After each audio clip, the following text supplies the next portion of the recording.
ಭಗವದ್ಗೀತೆಯನ್ನು ಎಲ್ಲರೂ ಅದರಲ್ಲೂ ಕೂಡ ಕರ್ಮಯೋಗ ಆರಿಸ್ಕೊಳ್ತಾರೆ. ಕರ್ಮಯೋಗ ಅಂದ ತಕ್ಷಣ ಭಗವದ್ಗೀತೆ ನೆನಪಾಗುತ್ತೆ.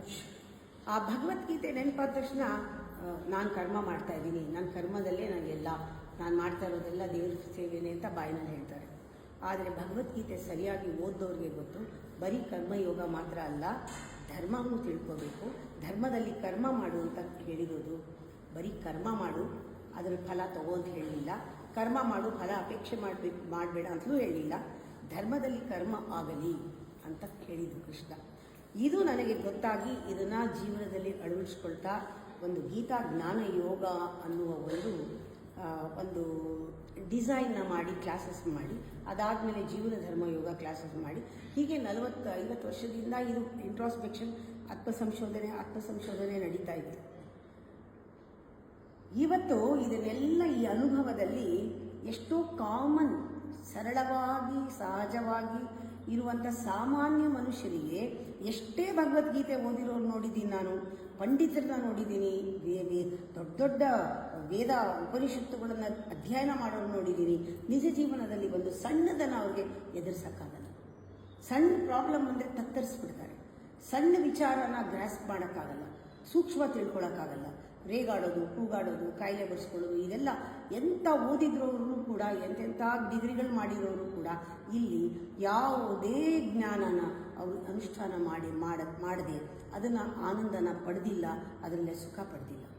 ಭಗವದ್ಗೀತೆನೇ ಏನೇನು ಅದು ಬಾಯಿನಲ್ಲಿ ಹೇಳೋಕ್ಕೆ ಚೆನ್ನಾಗಿರುತ್ತೆ, ಆದರೆ ಅದನ್ನು ಬದುಕೋದಿದೆಯಲ್ಲ, ಅದು ಭಾಳ ಭಾಳ ಭಾಳ ಮುಖ್ಯವಾದದ್ದು, ಅದು ಕಷ್ಟ ಸಾಧ್ಯವಾದದ್ದು.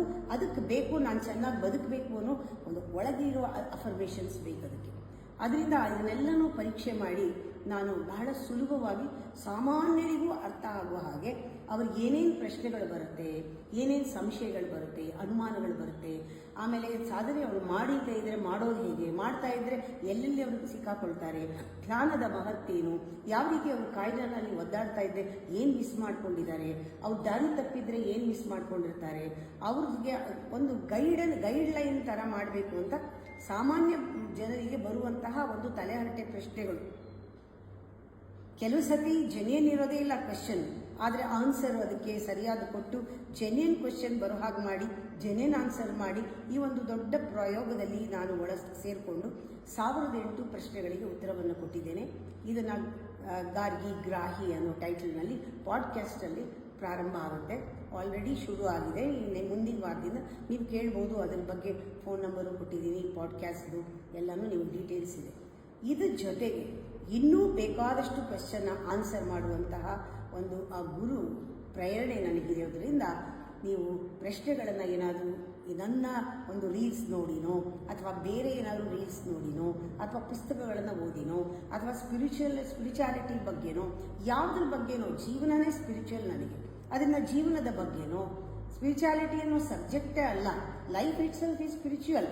ನಿಮ್ಮ ವ್ಯವಹಾರ, ವ್ಯಾಪಾರ, ಸಂಬಂಧ ಯಾವುದೇ ಇರ್ಬೋದು, ಅದರಲ್ಲಿ ಪ್ರಶ್ನೆಗಳು ಬಂದಾಗ, ಡೌಟ್ಸ್ ಬಂದಾಗ, ಅದನ್ನು ಕ್ಲಿಯರ್ ಮಾಡ್ಕೊಳ್ಬೇಕು ಅನ್ನಿಸ್ದಾಗ, ಅಥವಾ ಬೇರೆಯವ್ರಿಗೆ ಏನಾದ್ರು ಹೇಳಬೇಕು ಅನ್ನಿಸ್ದಾಗ ನಿಮಗೆ ಸಹಾಯ ಆಗೋ ಹಾಗೆ ಎಲ್ಲ ಕ್ಷೇತ್ರದಲ್ಲಿಯೂ ನೀವು ಪರಿಪೂರ್ಣರಾಗಿ ಕೆಲಸ ಮಾಡಿ ಆ ಭಗವಂತನ ಆಟದಲ್ಲಿ ಒಂದು ಸರಿಯಾದ ಪಾತ್ರವನ್ನು ನಿರ್ವಹಿಸಲಿ, ಸಕ್ಸಸ್ ಆಗಲಿ ಜೀವನ ಅನ್ನೋ ಉದ್ದೇಶದಿಂದ ಹೇಳ್ತಾ ಇದ್ದೀನಿ.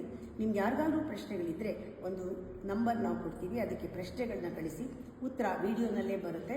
ಇಲ್ಲಿ ಯಾರು ಪ್ರಶ್ನೆ ಕೇಳಿದ್ದು ಅನ್ನೋ ಹೆಸರನ್ನ ಮೆನ್ಷನ್ ಮಾಡೋದಿಲ್ಲ. ಯಾಕೆಂದರೆ ಇಂಥ ಪ್ರಶ್ನೆಗಳು ಕಾಮನ್.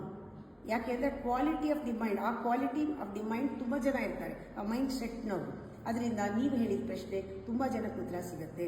ಅದರಿಂದ ನಿಸ್ಸಂಕೋಚವಾಗಿ ಪ್ರಶ್ನೆಗಳನ್ನು ಕೇಳಿ.